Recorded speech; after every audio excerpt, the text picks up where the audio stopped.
she was cursed. Everyone did, but that didn't stop her from walking into that old man's hut in the middle of the night, barefoot, with blood on her hands. Her name was Amina. I remember no one could forget her. She was just a kid when her parents died, both gone in the same week. Sickness, they said.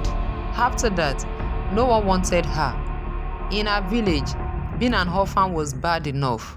But being an orphan with strange stories around you, that was worse.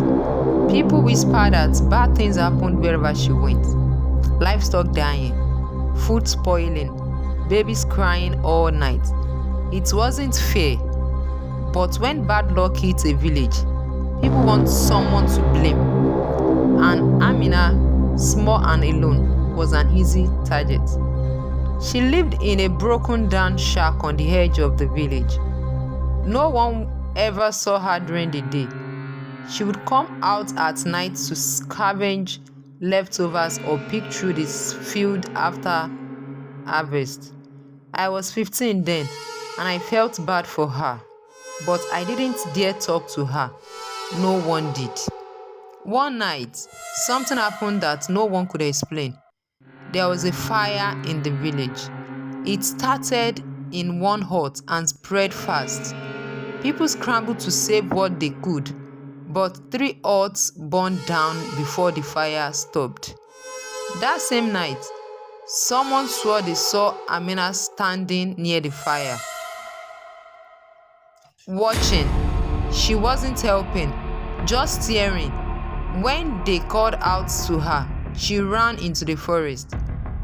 That's when people started saying she wasn't just bad luck, she was dangerous.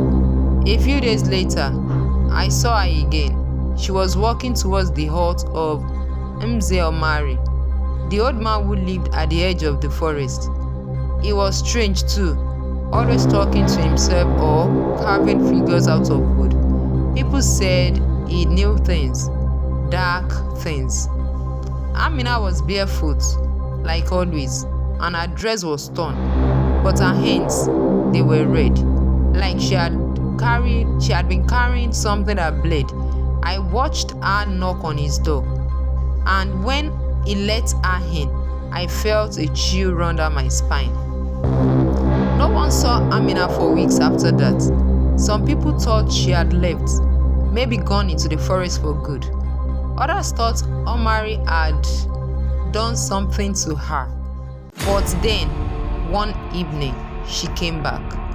She looked different, stronger. Her back was straight, and her eyes didn't dart around like they used to. She went straight to the village square and stood there, waiting. When people started to gather, she spoke. She told us she had worked for Omari, that he had taught her how to carve wood, how to hunt, and how to survive. But the strange part, she said he had also taught her about luck, how to turn it, how to make it yours. At first, people laughed at her. She was just still the cursed orphan, after all. But then strange things started happening. One by one, the families who had lost their huts in the fire found gifts on their doorsteps. Fresh meat, basket of maize, even money. No one saw who left them, but everyone knew it was her.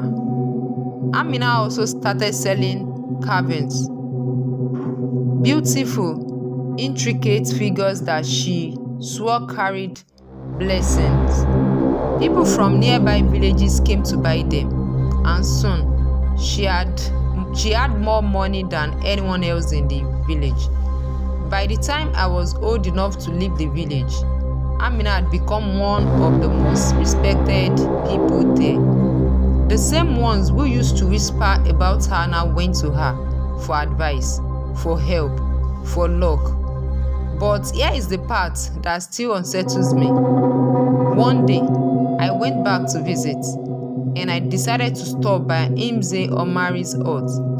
It was abandoned, overgrown, When I asked about him, no one remembered him, not even the elders.